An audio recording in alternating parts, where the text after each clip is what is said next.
So Steve Wynn built this iconic, he bought this iconic brand back in the 70s, and it was his first deal, and he made this place so special in downtown Las Vegas.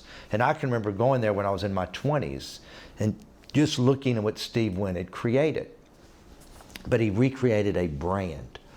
And then it changed hands a couple of times, and I ended up with it about 15 years ago. But what I realized is I could take this brand and I could go to other gaming markets like Atlantic City and right outside of Houston, Lake Charles, and Biloxi, Mississippi, and Laughlin, Nevada. And people would flock to this brand because it was a brand.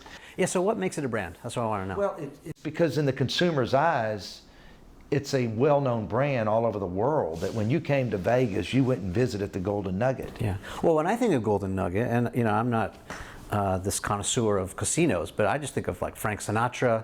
I think of all, the Rat Pack, classic, vintage Vegas. Right, but at the same time, that's great because, see, you think positive, but I've updated it. So you go to the Golden Nugget today, and even though it's 70 years old, somebody says, God, I can't believe how nice this is for a 70-year-old property, because you keep updating it, and therefore with the brand, people know it all over the world.